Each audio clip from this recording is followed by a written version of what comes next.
este video, David Paul Yonggi Cho enfatiza la importancia de la renovación de la mente para los creyentes. Explica que tras aceptar a Jesucristo no basta con el renacimiento del espíritu, sino que también es crucial transformar los pensamientos para que el poder de Dios se manifieste en la vida. Cho señala que muchos siguen con pensamientos antiguos, lo que les impide vivir plenamente, y propone 3 pasos para cambiar: sustituir pensamientos negativos por positivos, entrenar la mente hacia los milagros y adoptar una mentalidad abierta a nuevas visiones. Nutrir la mente con la palabra de Dios es clave para experimentar un cambio profundo. Muitas pessoas experimentam o renascimento espiritual, mas não renovam a mente a fim de verdadeiramente compreender os pensamentos de Deus. Por esse motivo, Deus que neles habita não pode mover-se livremente através do canal de sua vida de pensamento. Permita-lhe dar-lhe um exemplo. Certo dia, meu filho mais velho, que nessa época estava no 4º ano primário, veio procurar-me no escritório. Era evidente que ele queria perguntar-me algo, mas hesitava em fazer a pergunta. Finalmente eu disse: "Filho, você está tentando me perguntar alguma coisa." Ele sorriu.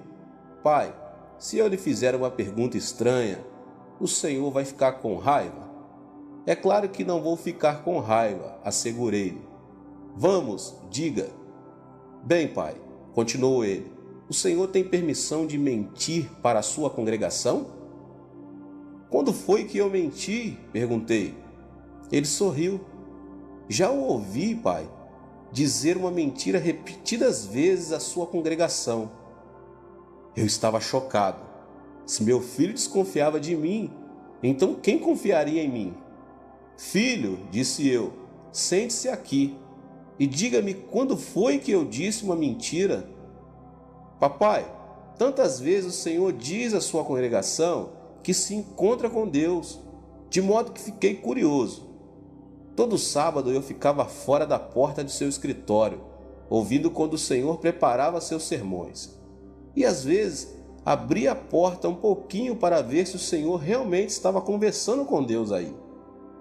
Mas nunca vi o senhor realmente se encontrando com Deus em seu escritório. Ainda assim, nos domingos, o senhor sobe ao púlpito e ousadamente declara que se encontrou com Deus. Isso é mentira, não é, pai? Não tenha receio de me dizer a verdade. Sou seu filho. Não vou contar para os outros." Como ele era tão jovem, eu sabia que ele não compreenderia se eu lhe explicasse meus sentimentos com termos teológicos. "Senhor", orei, "preciso de sabedoria. Como é que posso explicar a esta jovem mente meu relacionamento contigo?" Subitamente um pensamento tremendo fluiu de meu coração e olhei para meu filho dizendo: "Filho, deixe-me fazer-lhe uma pergunta. Você já viu seus pensamentos?" Ele ficou em silêncio por instantes. "Nunca vi meus pensamentos." "Então você tem a cabeça vazia", respondi. "Você não tem pensamentos." "Não, pai, eu tenho pensamentos. Eu posso falar porque tenho pensamentos." Mas ressaltei: "Eu nunca vi os seus pensamentos, meu filho." "Como é que o senhor poderia ver meus pensamentos?" perguntou ele. "Eles estão em um lugar no meu cérebro e o senhor não pode vê-los."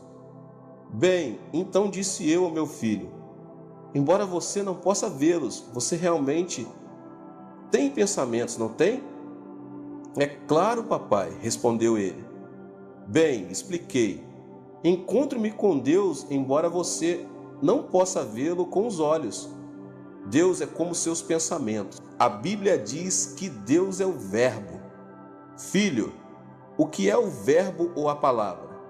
"O verbo é o pensamento vestido com vocabulário." Se Deus é pensamento vestido com o chinês, o povo chinês compreende os pensamentos de Deus. Quando os pensamentos de Deus estão vestidos com o inglês, Então o povo norte-americano compreende.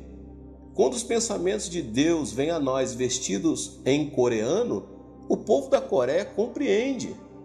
Filho, encontro-me com Deus ao ler a Escritura, a palavra de Deus, e os pensamentos de Deus tocam meus pensamentos num reino invisível e converso com o Pai Celestial através da palavra de Deus. Deus é como o pensamento. Meu filho imediatamente compreendeu o significado e acenou com a cabeça, concordando. Não posso ver meus pensamentos, contudo sei que os possuo. Sim, Deus é como o pensamento.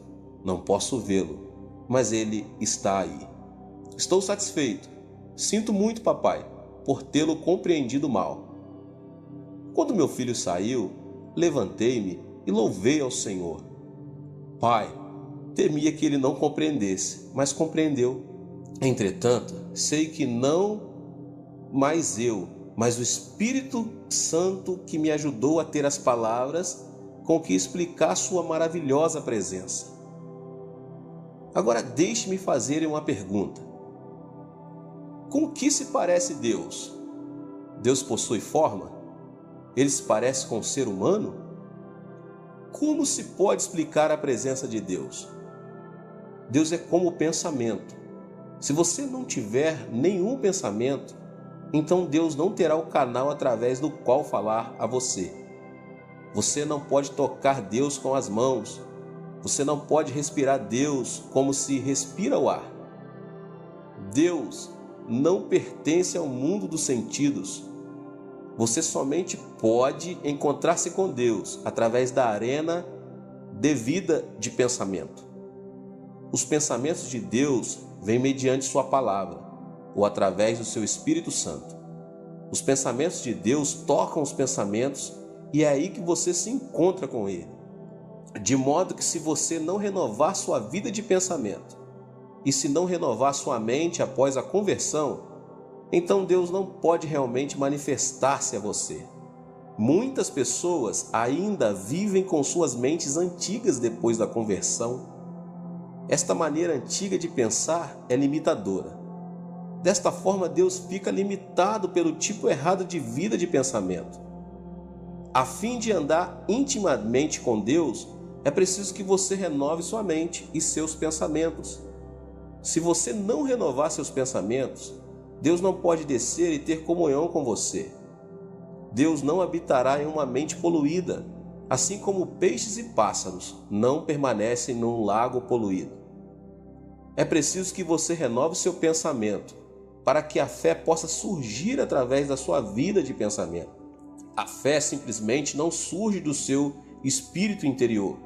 A fé vem pela cooperação com seus pensamentos, pois a fé vem pelo ouvir, e ouvir pela palavra de Deus. Primeiro é preciso que a pessoa ouça, e através do ouvir, a palavra de Deus chega-lhes aos pensamentos. Mediante a vida de pensamento, os pensamentos de Deus entram em seu espírito e produzem fé. Portanto, se a pessoa não renovar seus pensamentos, não poderá compreender completamente a palavra de Deus. E sem a renovação da mente e sem o ouvir da palavra, a pessoa não pode ter fé, pois a fé vem pelo ouvir a palavra de Deus. E o que ouvimos? Ouvimos pensamentos de Deus. A arena de seu pensar enxerta os pensamentos de Deus e produz fé. Através da fé, Deus pode fluir de você para os outros. A sua vida de pensamento é demasiadamente importante. Você deve renovar sua mente. Há 3 passos que você pode usar para renovar sua mente. E é preciso que você siga a fim de conseguir uma renovação de sua vida de pensamento. E o primeiro passo é mudar seu pensamento de uma atitude negativa para uma positiva. Para termos um exemplo, demos uma olhada em Pedro, o discípulo de Jesus Cristo. Os discípulos de Jesus estavam em barco no mar da Galileia. Era noite escura e tempestuosa. e as ondas eram tão altas que o barco estava a ponto de virar. Lutavam desesperadamente para manter o barco flutuando, quando repentinamente viram Jesus Cristo, andando sobre as águas, indo em sua direção. Naquela época havia uma crença popular, que ao ver o marinheiro, um fantasma no mar, seu barco afundaria. Por isso, quando os discípulos pescadores viram a Cristo, ficaram paralisados de medo, pensando que seu barco ia afundar e que iriam afogar-se. Mas Jesus falou: "Sou o Cristo, não tenhas medo." Pedro gritou: "Se és tu, ordena que eu vá a ti." Pedro sempre falava sem pensar. Era um homem terrivelmente emocional, mas tinha o dom da audácia, de modo que Deus o usou. Cristo então disse que ele fosse. Ao ouvir esta ordem, imediatamente aceitou a palavra de Jesus, e seu pensar foi renovado. Humanamente falando, Pedro jamais poderia andar sobre as águas, mas ao aceitar a palavra de Jesus Cristo, imediatamente sua mente foi renovada. Pedro mudou seu pensar de uma atitude negativa para uma positiva.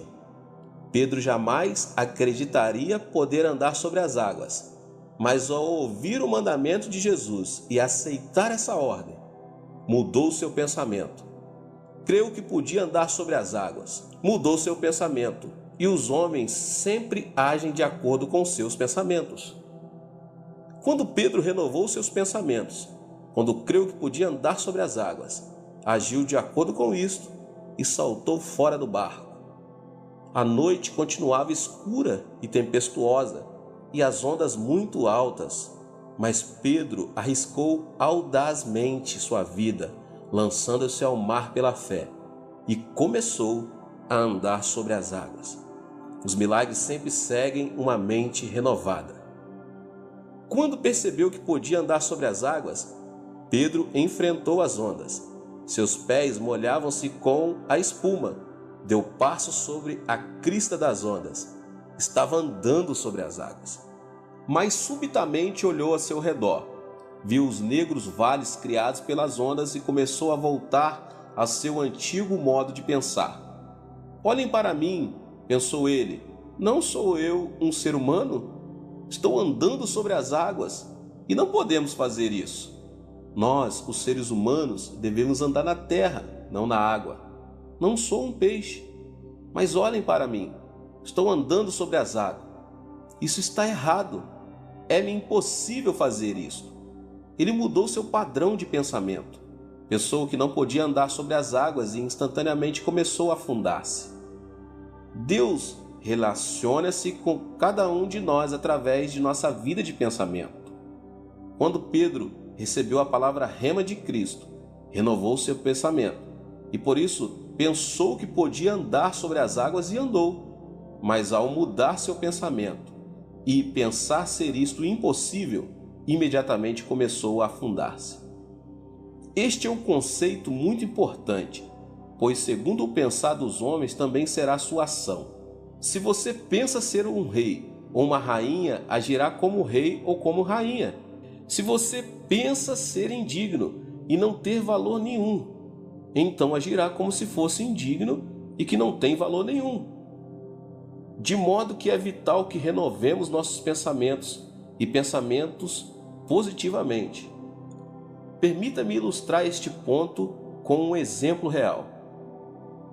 Conheci certa vez um médico que se dizia ateu. Muito sofri por causa dele. Por muito tempo ele se opôs ao meu ministério, desafiando minha fé, atacando minhas palavras e crenças. Então um dia esse médico sofreu um derrame e ficou paralítico. E por causa de sua paralisia, ia morrer lentamente. Então o médico veio à minha igreja pedindo que eu orasse por sua cura. Muitas pessoas se gabam de seus pontos de vista ateus. Entretanto, quando essas mesmas pessoas experimentam a noite escura e se encontram com as ondas tempestuosas, seu ateísmo torna-se muito fraco. De modo que esse médico veio à minha igreja e orei por ele. Ele recebeu a oração da fé e levantou-se de sua cadeira. e saiu andando com passadas fortes. Todo mundo batia palmas e gritava louvando a Deus. No domingo seguinte, foi à igreja andando sem ajuda de ninguém. Novamente pediu que eu orasse por ele, mas eu estava culpado demais e não pude orar. Ao ver que eu não podia orar pessoalmente por ele, mudou seu modo de pensar. Seus pensamentos regrediram e ele voltou ao seu antigo estado. Por não poder receber a oração da fé, tornou-se descrente de novo. Ao sair de meu escritório em direção ao carro, caiu e sua esposa teve de chamar uma ambulância a fim de levá-lo para o hospital. Regrediu por ter mudado seus pensamentos. O poder de Deus o deixou, e assim como Pedro começou a duvidar e afundar-se no mar da Galileia, assim o fez o médico, perdendo-se para seus temores e de novo tornando-se paralítico. Os pensamentos são importantes, de modo que não negligencie em renovar sua vida de pensamentos. Seja totalmente positivo em seu pensar. Não pense negativamente. Deus é luz e nele não há treva alguma. Não há nada negativo em Deus, pois em Deus só reside o positivo. Coisas positivas estão acontecendo. De modo que para ter comunhão com Deus é preciso que você renove sua mente e pense positivamente. Alimente sua mente com a Escritura, pois a palavra de Deus está cheia de vida positiva. Tenha também cuidado ao alimentar-se da palavra de Deus para que não restrinja sua maneira de pensar aos padrões tradicionais de pensamento. Seja revolucionário. Muitas pessoas estão presas por pensarem somente de maneira tradicional, de maneira ortodoxa. Portanto, Deus é incapaz de realizar as grandes obras que deseja realizar através delas. Mas se você receber a palavra de Deus e revolucionar sua maneira de pensar, então alcançará alturas muito além de suas limitações atuais. Quando estou na Coreia, tenho uma reunião com os meus 100 pastores associados todas as manhãs. Todas as manhãs, das 9 às 9h30, desafios a revolucionarem seu modo de pensar. Não pensem somente de maneira tradicional, exortos. Não sejam levados pelos pensar e ensino do pastor David Chu. Vão pela palavra de Deus. Alimente-se da palavra de Deus. Revolucione sua vida de pensamento. Expanda sua vida de pensamento de acordo com a Escritura. Então Deus poderá ter liberdade absoluta de expressar-se através de seus pensamentos. Depois de eu dizer estas palavras, meus pastores assistentes tornam-se grandemente motivados, recebem a palavra e, se tiverem um pensamento realmente revolucionário, o executam. Então eu vejo resultados. Não intervenho em sua obra, a não ser que estejam tendo problemas. Uma vez que delego a autoridade, essa autoridade permanece delegada. Já não me preocupo com ela e imediatamente este método positivo que trabalho com os meus assistentes, ministros de sucesso, responsáveis pela necessidade de cerca de 50 mil membros adultos, tendo mudado sua atitude negativa de pensamento para positiva, o segundo passo será treinar-se constantemente, a fim de pensar em termos de milagres. Esta atitude de pensamento pode ser vista na vida dos discípulos de Cristo. Certa vez Jesus saiu para o deserto com 5.000 pessoas seguindo. Além dos 5.000 homens, provavelmente também haviam mulheres e crianças. Na realidade, então, devia haver cerca de 20.000 pessoas ao todo. Aproximando-se a tarde, o povo teve fome. Estava ficando escuro e frio, e as mulheres e crianças começavam a ficar para trás ao longo do caminho. Cristo chamou Filipe. Filipe, posso ver que todo este povo está com fome. Alimente-o. Filipe, pois, recebeu a ordem de nosso Senhor Jesus Cristo para alimentar essa grande multidão. Se fôssemos apresentar este acontecimento em termos de hoje, podemos muito bem imaginar Filipe tentando organizar uma comissão para estudar a maneira de alimentar este povo todo. Podemos vê-lo recrutando membros para sua comissão. Os escolhidos serão discípulos com alto grau de inteligência. Filipe daria abertura à reunião da comissão como relator que era, dizendo: Cavalheiros, nosso Senhor Jesus Cristo ordenou-me que alimentasse estas 20.000 pessoas no deserto. Assim, nossa comissão tem a responsabilidade de encontrar uma maneira viável de fazer tal proeza. Os senhores têm alguma ideia? Certo indivíduo levantaria a mão e, depois de Filipe ter lhe dado a palavra, diria: Você não sabe que estamos num deserto? Não estamos no centro de Jerusalém. É absolutamente impossível até mesmo pensar em alimentar essas pessoas aqui. Também penso assim, Filipe poderia ter respondido. Secretário, por favor, anote isso. Outro cavalheiro levantaria a mão. Senhor relator, desejo fazer uma pergunta. Temos dinheiro suficiente? Precisaríamos de pelo menos 200 denários para alimentar uma pequena parte desta multidão. Temos dinheiro suficiente? Não, responderia Filipe. Não temos nenhum centavo. Bem, então o Senhor está louco pensando alimentá-los, retorquiria o homem. Sim, concordo com você, responderia Filipe. Senhor secretário, anote isto também. Um terceiro cavalheiro tomaria a palavra. Senhor relator, sabe de alguma padaria que pode produzir pão suficiente para este povo de uma vez só? Não, diria Filipe. Não conheço padaria alguma por essas redondezas. Bem, então levaria semanas para alimentar esse povo e isso é impossível. Sim, concordo com você, diria Filipe. Senhor secretário, anote isso também. Então outro discípulo falaria: Desejo expressar minha opinião também, senhor relator. Como vem, já está ficando tarde. Por que não nos espalhamos, dizendo-lhes que vão e encontrem um lugar onde passar a noite e comer? Então seria concluída a reunião e Filipe juntaria a informação conseguida. Mas esta informação seria somente de natureza negativa e impossível. Informação que iria contra os ensinos de Jesus Cristo e que se oporia diretamente à sua ordem. Filipe então iria informar Jesus, mas ao começar a falar, André chegaria com 5 pães e 2 peixinhos. André, exclamaria Filipe, deixe de brincadeira. Você tem 5 pães e 2 peixinhos para alimentar 20.000 pessoas. Você perdeu o juízo. Mas André não lhe deu resposta. Simplesmente trouxe os 5 pães e os 2 peixinhos a Jesus. Jesus, isto não é suficiente para alimentar tanta gente, mas o trouxe de qualquer maneira. André tinha ouvido a ordem de Jesus. Sua mente aceitou o mandamento e, embora duvidasse, trouxe a Cristo o alimento que encontrou. André possuía o planejamento da possibilidade e, mediante seu pensamento, apanhou a visão de Cristo. Então Jesus abençoou o pão e os peixes, multiplicando-os, e a grande multidão foi alimentada.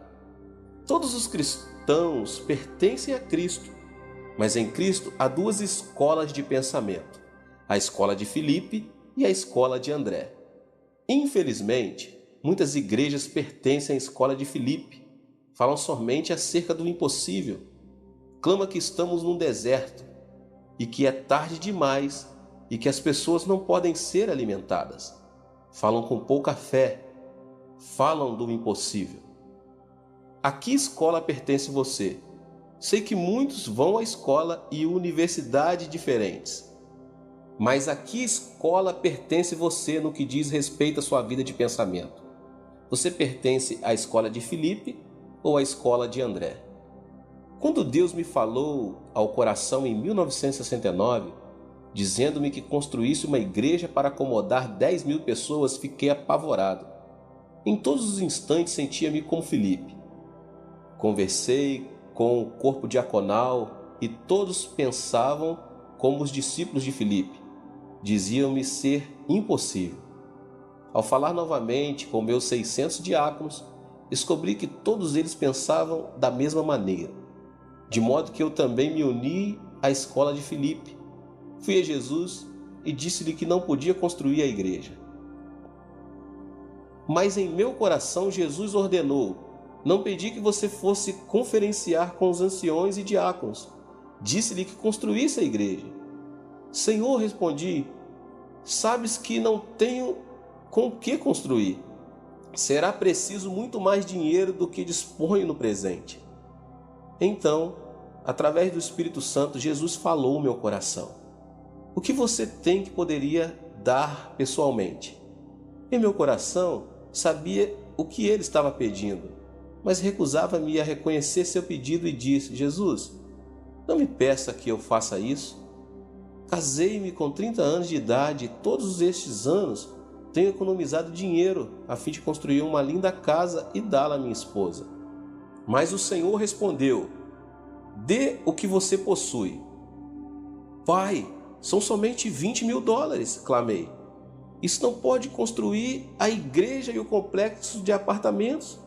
São precisos 5 milhões. A quantia que poderia conseguir pela casa não será suficiente. Mas Deus disse: venda a sua casa e traga esse dinheiro a mim com fé. Oh Deus, isso é terrível, respondi. Como posso fazer isso? Se algum dia você vai crer em minha palavra, admoestou-me o Senhor, primeiro deve estar disposto a dar o que possui e o que tem. Para a mulher coreana, o lar é tudo. É o lugar onde cria os filhos. É o lugar onde constrói sua vida. É uma posse preciosa para ela. Por isso temia dizer à minha esposa e comecei a orar com dor de coração. Orei para que minha esposa consentisse em vender nossa casa. Nessa noite, eu trouxe presentes à minha esposa para agradá-la.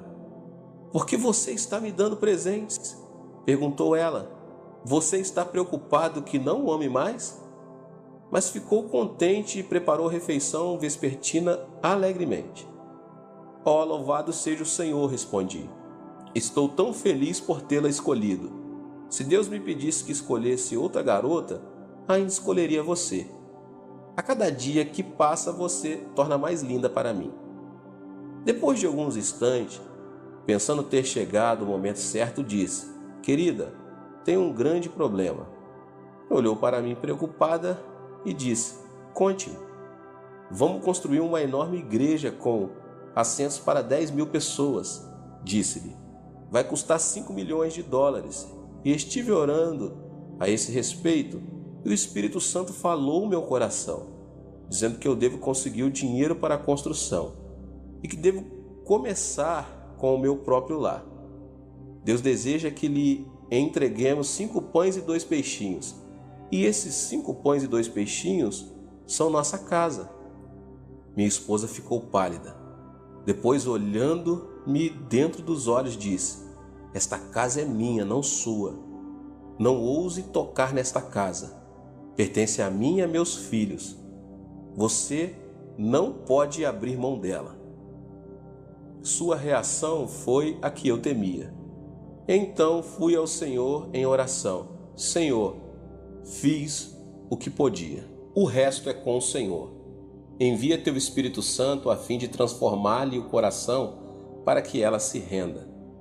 Nessa noite, enquanto orava, podia ver minha esposa revirando-se no seu sono. Soube então que o Espírito Santo estava operando. Disse ao Senhor: ó Deus, continua a tocá-la. E o Senhor a tocou. Ela não pôde dormir por quase uma semana. Seus olhos ficaram inchados e vermelhos. Finalmente veio a mim dizendo: não posso suportar mais. Não posso recusar o desejo do Espírito Santo. Desistirei da casa. Então ela trouxe a escritura da casa e juntos pegamos essas escrituras e demos nosso lar para a construção da igreja. Agimos com o André, que, embora tivesse somente 5 pães e 2 peixinhos, creu que Jesus podia pegar este pouco de alimento e com ele alimentar toda a multidão. Nós também pertencíamos à escola de André. Certo dia, entretanto, surgiu um problema com respeito ao terreno no qual pretendíamos construir a igreja. O governo coreano estava desenvolvendo um terreno chamado Ilha Yeoudo. Esta propriedade seria modelada à maneira da ilha de Manhattan, em Nova York. Nesse terreno estavam construindo edifícios do governo e somente permitiria ali uma igreja. Todas as igrejas da Coreia fizeram um pedido de construção. Presbiterianos, metodistas, batistas, católicos, budistas e confucionistas. Todos esses pedidos foram examinados e entregues ao Congresso para a decisão final. Eu também fiz um pedido. O encarregado olhou-me e disse: "A que denominação pertence o senhor?" "Assembleia de Deus", respondi. "O senhor quer dizer aquela onde gritam louvores a Deus de uma maneira alta e barulhenta? E oram pelos doentes e falam em línguas estranhas?" "Exatamente", respondi. Ele sacudiu a cabeça. "O senhor sabe que esta igreja vai ficar bem em frente do edifício do Congresso. Esta igreja tem de ter aparência digna e a sua não tem. Não podemos aceitar sua inscrição." Fiquei alegre no coração. Contudo, pois isto me daria a desculpa de não construir a igreja, voltei ao Senhor em oração. "Senhor, tu ouviste o que ele disse, não ouviste? Não temos dignidade suficiente para construir aqui. Você pode levar ao Senhor toda a desculpa que puder arranjar, mas o Espírito Santo sempre tem a resposta." O Espírito Santo respondeu dizendo: "Quando foi que lhe disse que pedisse permissão para a construção? Então não tenho de fazer a inscrição?" perguntei. "Meu filho", respondeu ele, "você não deve seguir o caminho em que agora trilha. Deve andar em direção oposta, no caminho da oração e da fé." Sendo assim, comecei a jejuar e a orar. Então em meu coração a sabedoria do Espírito Santo disse: "Vá e descubra quem está a cargo do projeto do desenvolvimento desta ilha." Fui e logo descobri que o vice-prefeito estava a cargo do desenvolvimento daquela área toda. Comecei a indagar de sua vida pessoal e familiar. Depois descobri que a mãe dele era membro da igreja presbiteriana. Portanto, fui visitá-la, orei com ela e ela recebeu o batismo no Espírito Santo. Então começou a assistir à minha igreja. Na Coreia, a sogra tem muito poder e autoridade sobre a nora. Disse a esta senhora que trouxesse a sua nora para a igreja, dizendo-lhe: "Sua nora tem de ser salva." Assim ela orou e eu também orei. Ela trouxe a mulher do filho para a igreja. Depois de ouvir o sermão, entregou o coração a Cristo e foi cheia com o Espírito Santo. Então comecei a trabalhar por intermédio delas, pensando comigo mesmo: se conseguir a esposa, sei que conseguirei o marido. Por isso, lhe dei a instrução: "Você tem de trazer seu marido para a igreja." "Mas ele é ocupado demais", respondeu ela. "Você não quer que ele vá para o inferno, não é mesmo?" Perguntei com severidade. "Portanto, traga-o para a igreja." Quando afinal ela o trouxe à igreja, preguei uma mensagem poderosa. Embora não olhasse diretamente para o rosto dele, estava em verdade pregando para ele. E miraculosamente ele entregou o coração para o Senhor. No domingo seguinte ele entrou em meu escritório. "Pastor, o senhor sabe que estou encarregado do desenvolvimento da ilha Yeoudo. Estamos dando permissão para que uma igreja coreana construa seu templo ali. Gostaria que levássemos nossa igreja para lá." Eu queria gritar, mas o Espírito Santo não me permitiu. Às vezes o Espírito Santo opera de modo muito misterioso. O Espírito Santo deu-me a impressão que eu devia dizer não. Mas argumentei: "Não dei o duro para isto." Embora meu coração clamasse para dizer sim, respondi: "Não, senhor vice-prefeito. Para levar a igreja seria preciso uma soma exagerada de dinheiro e teríamos de comprar pelo menos 3 ou 4 acres de terra. Isso custaria mais de 5 milhões de dólares. acho impossível. Para piorar as coisas, nossa igreja é considerada uma igreja pentecostal não digna, e eles nem mesmo aceitariam minha inscrição. Ele sorriu e disse: acho que tem um jeito. Ore durante uma semana e depois voltarei. Dê-me a resposta depois de uma semana, para que eu desencuba do assunto rapidamente. Orei durante uma semana e na semana seguinte ele voltou ao meu escritório. Pastor, se o senhor tomar a decisão de levar a igreja para lá, farei todos os arranjos para que tenhamos o melhor local. Também cuidarei de todos os papéis e as despesas ficarão por conta do meu escritório. Enviarei meu representante ao Congresso a fim de conseguir todos os acordos necessários e farei todo o trabalho burocrático. Farei tudo pelo Senhor. Garanto-lhe que conseguirá o terreno. Mais que isso, farei todos os arranjos para que a igreja compre o terreno a crédito. Então o Espírito Santo disse-me ao coração: grite. Senhor vice-presidente, disse eu, aceito. Deus impedir-me de dizer sim por uma semana. E como resultado, não somente conseguimos o terreno de um modo miraculoso, mas também não tivemos de preparar toda a papelada. Logo depois lançaram os alicerces e começaram a construção da igreja e do complexo de apartamentos. Esse vice-prefeito agora é um dos anciãos de minha igreja. De maneira similar, sua fé poderá ser testada. Se você tem um pequeno projeto, será testada de um modo pequeno. Se tiver um projeto grande, será testada de uma maneira muito grande. Jamais pense que sua fé sempre irá por jardins de rosa. Você passará por turbulência, mediante a qual Deus prova sua fé. Até este ponto da construção da igreja, eu ainda pertencia à escola de André e com grande fé orava por cada problema que ia surgindo. Mas então o dólar foi desvalorizando e o construtor reincidiu o contrato dizendo que precisava aumentar o preço da construção do prédio da igreja. Chegou a crise do petróleo e todos os bancos fecharam as portas para mim. Meu povo começou a perder os empregos e o orçamento da igreja mal dava para pagar os juros dos empréstimos. Não somente podia pagar os que trabalhavam na igreja, mas eu também não podia receber o meu salário. Então a companhia tentou processar-me porque eu não podia pagar o aumento necessário. E as contas começaram a chegar um após outro. Conta de luz, de esgoto, conta de construção. Contas empilhavam-se sobre minha escrivaninha, mas eu não tinha dinheiro com o que pagá-las. Não tinha dinheiro nem para contratar um advogado. Ninguém quer ficar num barco que se afunda. E eu me afundava rapidamente. Uma vez que tínhamos vendido nossa casa e não tínhamos para onde ir, levei minha família para um apartamento inacabado, no 7º andar do complexo de apartamento da igreja. Não tínhamos águas encanada nem aquecimento e estava fazendo muito frio.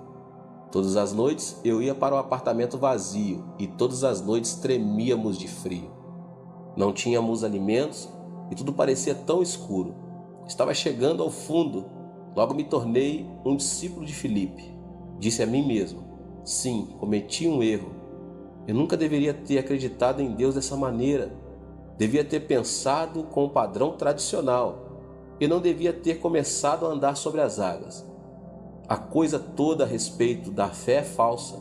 Todas as vozes que eu ouvi em minha vida de oração devem ter sido vozes da minha própria consciência e não do Espírito Santo. Sim, cometi um erro. Comecei a ter comiseração de mim mesmo. As pessoas começaram a deixar minha igreja. Todos os relatórios eram negativos.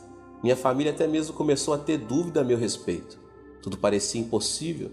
Eu estava cansado e com fome. É isso aí, disse eu. É o fim. Esta é assim chamada vida de fé. Vou pôr fim à minha vida. Vou matar-me, continuei. Vou morrer, mas não desejo ir para o inferno. Tenho trabalhado para ti, Senhor, todos estes anos e pelo menos devia receber alguma coisa em troca. Se o inferno for pior do que isto, por que devo ir para lá? Não posso viver num mundo como este. Vou suicidar-me. Mas por favor, Deus, aceita minha alma e envia-me para o céu. O impacto da oração foi mais poderoso do que eu pensava. E enquanto eu orava, ouvi uma voz que me dizia: você é um covarde. Deseja matar a si mesmo e tornar-se objeto de escárnio para o meu povo. Você vai permanecer covarde? Ou você é um homem de fé? Sim, admiti, sou covarde. Novamente a voz falou: não somente você irá para o inferno, mas também levará consigo muitos dos seus membros que confiam em você. Você tomou o dinheiro emprestado de alguns dos anciãos e de alguns membros. Lembre-se dos milhões de dólares que tomou emprestado das preciosas irmãs da igreja.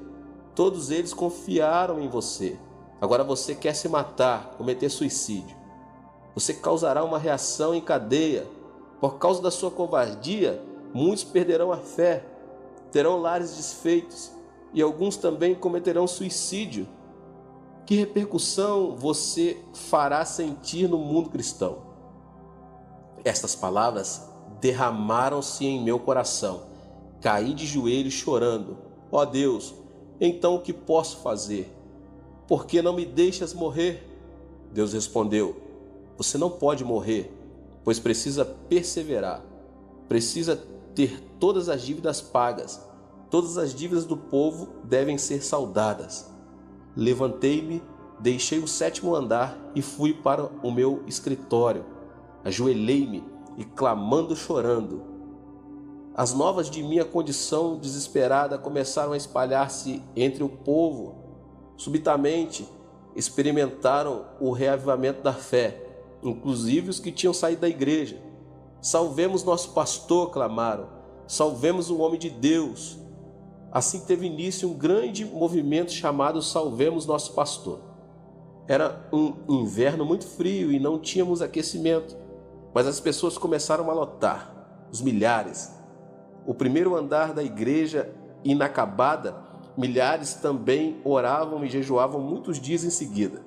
Clamavam e oravam: salvem o homem de Deus, salvemos nosso pastor. Então Deus começou a mover-se. A senhora cortava seus longos cabelos, trazia-o no altar a fim de fazer perucas que podiam ser vendidas.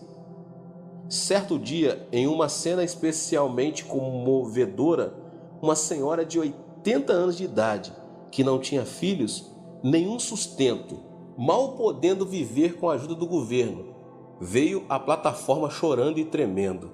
Ela trazia uma tigela de arroz, 2 palitos e uma colher. Em pé, chorando, disse: pastor, quero vê-lo sair desta situação.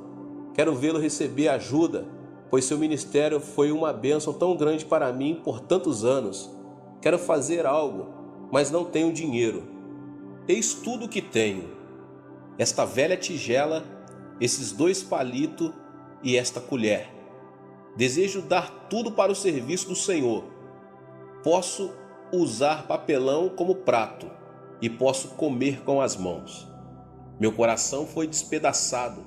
Senhora, disse eu, não posso aceitar essa oferta. É tudo que a senhora tem. A senhora precisa desses utensílios a fim de tomar suas refeições. Não os posso aceitar. Ela começou a chorar dizendo: será que Deus não aceitaria este presente de uma velha que está a morrer? Será que Ele não aceitaria? Será que isso não poderá ajudá-lo muito? Sei que isso não poderá ajudá-lo muito, mas desejo dar algo. Subitamente, um industrial levantou e disse: pastor, quero comprar esses objetos. Ele pagou quase $30.000 pela tigela velha, 2 palitos e uma colher. Isso acendeu o fogo. As pessoas começaram a vender suas casas espaçosas e a mudar para apartamentos pequenos. Houve jovens casais que deram todo o salário de 1 ano para a igreja, decidindo a viver pela fé. Esse grande movimento deu resultados. Logo o dinheiro começou a chegar e pude pagar os juros do empréstimo. Os bancos começaram a abrir as portas para mim. O que é mais espantoso, em menos de um ano tudo começou a se encaixar nos seus devidos lugares. Paguei todas as dívidas e ficamos livres até 1973. Não somente pude pagar o juro, mas também consegui os 5 milhões de dólares para terminar a construção da igreja e do complexo de apartamentos. E Deus novamente provou que a escola de André é melhor. Que pensar em termos de milagres é ter pensamentos que Deus deseja que tenhamos. Muita gente pensa que quando temos fé tudo vai fluir facilmente e encontraremos poucos problemas. Mas é importante lembrar que tal não acontece. Veja Abraão, ele tinha fé, mas suportou tribulações por 25 anos. Jacó sofreu agruras por 20 anos, José por 13 anos e Moisés por 40 anos. Os discípulos de Jesus passaram por tribulações e tentações toda a sua vida. Não se deixe desanimar depois de passar por algumas semanas de dificuldades ou algum mês de tribulação. Não deixe cair as mãos em derrota, clamando: "Oh, onde está Deus?" Deus está sempre presente, sempre testando. Às vezes Deus deseja fortalecer e fortificar-lhe a medula. Às vezes, enquanto está sendo fortalecido, quase que pode ouvir os ossos estalando. Mas se firmar-se na palavra de Deus e tiver fé, então Deus jamais o desapontará. A fim de ilustrar este ponto, contarei outras de minhas experiências. Certa vez assinei um cheque de 50 mil dólares com data adiantada. O cheque devia ser pago no dia 31 de dezembro. Comecei a buscar todos os fundos de todas as fontes possíveis, mas não consegui nem um centavo. Se eu não depositasse esse dinheiro no banco na data certa, os jornais iam dizer que o pastor da maior igreja evangélica da Coreia havia passado um cheque sem fundos. Eram 12 horas do dia em que o dinheiro tinha de ser depositado e eu orava: "Ó Deus, gastei todo o meu dinheiro, mais do que eu tinha. Tomei dinheiro emprestado de muita gente. Pai, para onde irei? Não tenho lugar algum para ir." Continuei a orar. O relógio marcou 1 hora, 2, 3. Minha esposa perguntou: "Querido, você ainda não conseguiu o dinheiro?" "Não", respondi. "Você não sabe que o último avião sai de Seul às 4 horas? Essa é a sua oportunidade de fugir para os Estados Unidos." "Não posso fazer isso. Não posso evitar minha responsabilidade", disse-lhe. "Não posso fugir.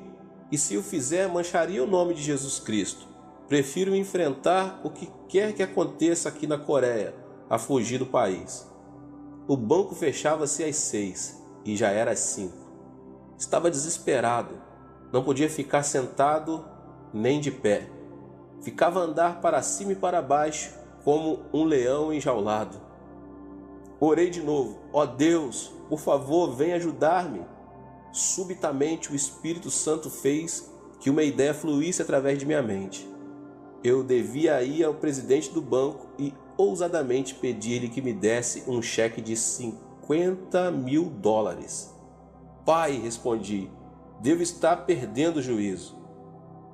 Esquentei tanto a cabeça que devo ter sobrecarga demasiada. Não tenho nada para dar em garantia ou hipotecar. Não preenchi nenhum pedido de crédito. E tu queres que eu vá ao presidente do banco e peça um cheque de 50 mil dólares? Isso não faz sentido algum." Mas o Espírito Santo insistia: "Sim, realizo as coisas que não pertencem à ordem natural percebida pelos homens. Vá e faça o que lhe digo." Chamei meu tesoureiro: "Senhor Park, por favor, quer ir ao banco comigo? Vou pedir um cheque de 50 mil dólares ao presidente." Ele olhou para mim e começou a rir. "O senhor realmente perdeu o juízo, não é? Hoje é dia 31 de dezembro. São 5 horas e o senhor não tem encontro marcado com ele. E deve existir uma fila enorme esperando para vê-lo. Além disso, não temos capital algum, nenhum avalista, nem garantia de ninguém. Não preenchemos nenhum formulário. É loucura. Eu não vou com o Senhor. Se o Senhor deseja passar por bobo, que vá só. Eu não vou. Está bem, disse-lhe. Vou com a mente renovada. Você fica com a sua mente tradicional. Entrei no carro e corri para o banco. O estacionamento estava lotado, mas consegui entrar em uma vaga e estacionei o carro. Entrei no banco. Humanamente falando, não tinha nenhuma oportunidade de falar com o presidente. O escritório da secretária dele estava cheio de gente. Querido Espírito Santo, disse eu, vim até aqui. Por favor, dá-me mais instruções. O Espírito Santo respondeu, ande corajosamente, seja audaz, haja como se fosse uma pessoa importante. Não preste atenção a ninguém mais, mas entre direto no escritório do presidente. De modo que me fiz de valente e caminhei com toda a resolução. A secretária me viu e disse, Senhor, aonde vai? Olhei diretamente em seus olhos sem dizer nada. Ela perguntou de novo, quem é o Senhor? Tem encontro marcado com o presidente? Qual é o seu nome? De repente tive uma inspiração. Venho da parte da mais alta autoridade, respondi. Eu queria dizer que vinha da parte de Deus, mas ela entendeu que eu vinha da parte do presidente da Coreia, porque na Coreia o presidente é chamado de a parte mais alta autoridade. Pensando que eu fosse um emissário especial do presidente, ela mudou de atitude, tornou-se toda amabilidade e me disse, da parte mais alta da autoridade? Então pode entrar. Dirigindo-se às pessoas que estavam esperando, disse, deixe-no esse senhor passar. Ela mesmo levou-me à frente de todos os outros, até o escritório do presidente. Ao transpor a porta, orei de novo. Querido Espírito Santo, cheguei até aqui. Agora o que devo fazer? O Espírito Santo veio sobre mim, assim como tinha vindo sobre outros homens de fé, e senti-me forte e audaz. O Espírito Santo continuava a repetir, você é um filho do rei, uma pessoa importante. Continue a agir como o grande personagem que é. Assim entrei ousadamente, sentei-me no sofá e cruzei as pernas. O presidente do banco entrou, veio para mim com a mão estendida perguntando sorridentemente, que tipo de negócios o senhor tem? Com que propósito veio? Será que o conheço? Não respondi a essas perguntas, mas disse, Senhor, vim aqui com um projeto tremendo e vou fazer-lhe um grande favor. Um favor? Perguntou ele, estranhando. Sim, se o Senhor me fizer um pequeno favor, posso trazer-lhe 10.000 contas novas para o princípio do ano. Disse-lhe, 10.000 contas novas? Exclamou ele. Apanhe o telefone e peça informações a meu respeito. Sou o Dr. Yong Cho, pastor da maior igreja evangélica da Coreia. Nossa igreja possui mais de 10.000 membros e tenho grande autoridade sobre todos esses cristãos. Posso fazer com que todos se transfiram suas contas para o seu banco no ano que vem. Far-lhe-ei esse tremendo favor se o Senhor me fizer um pequeno. Ele chamou a secretária e pediu que fizesse as averiguações necessárias. Quando todos os dados foram confirmados, o presidente dirigiu-se a mim dizendo, qual o favor que posso prestar-lhe? Dê-me um cheque de $50.000, disse-lhe. Não tenho tempo de preencher todos os papéis, mas o Senhor é um homem de negócio e eu estou no negócio do rei. Muitas vezes, um homem de negócio assume um grande compromisso sem nada, guiado somente por sua fé e confiança de que tudo sairá bem. Quando se trata de pequenos negócios, temos de usar assinaturas e papeladas, mas quando se trata de grandes negócios, passamos por cima dessas coisinhas e confiamos que o negócio seja coroado de êxito. Se o Senhor for um grande homem de negócio, e creio que o seja, então fará isso por mim. O presidente chamou o vice-presidente que disse, o Senhor não pode fazer isso, estará colocando o pescoço na guilhotina. Não são simplesmente $5.000, são $50.000. Ele não tem garantia nem avalista. O Senhor não pode fazer isso. Se o Senhor não fizer, interrompi, Então, tenho outros lugares onde ir. Eu podia fazer esse favor ao banco de Shu Henk. O homem assentou-se sacudindo a cabeça. Então disse: Senhor, tenho um sentimento estranho. Nunca senti esse tipo de emoção antes. Confio no Senhor. Se não confiasse tanto no Senhor, jamais faria isso. Mas gosto de sua ousadia e de sua fé. Ao assinar este cheque, estarei colocando toda a minha carreira e vida em suas mãos. E será a primeira e última vez que o farei. Mas desta vez exporei meu pescoço. Traga-me um cheque de $50.000. Disse ele ao vice-presidente. Confio que o Senhor cumprirá sua promessa. Disse-me ele enquanto preenchia um cheque de $50.000 de sua conta pessoal.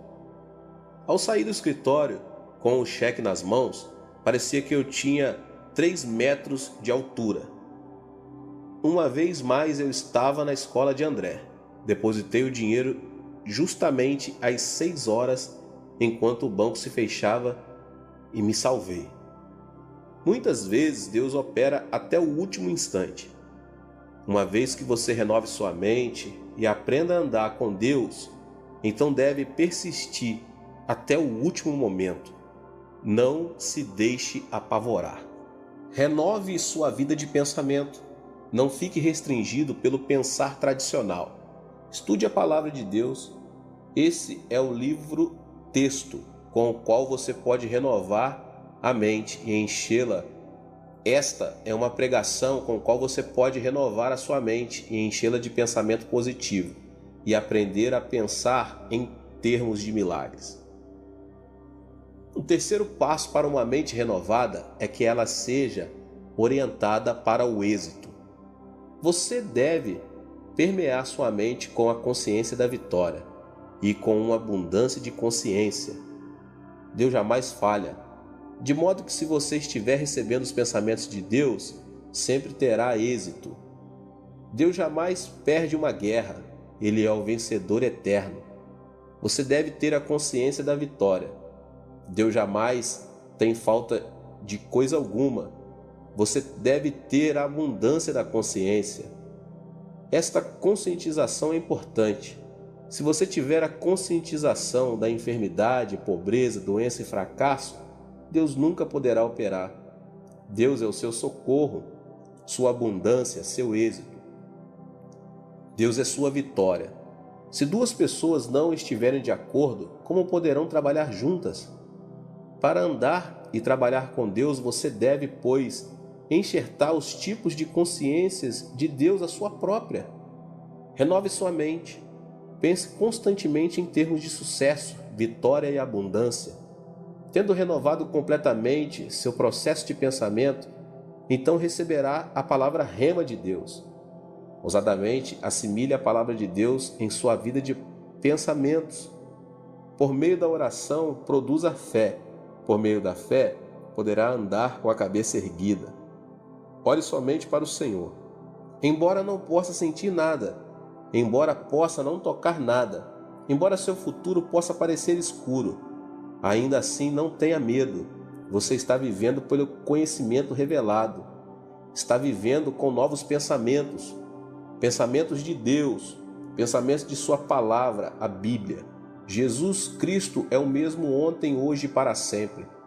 Deus, Jeová, jamais muda. A palavra de Deus jamais cai ao solo sem cumprimento. Não podemos viver só de pão, mas da palavra de Deus.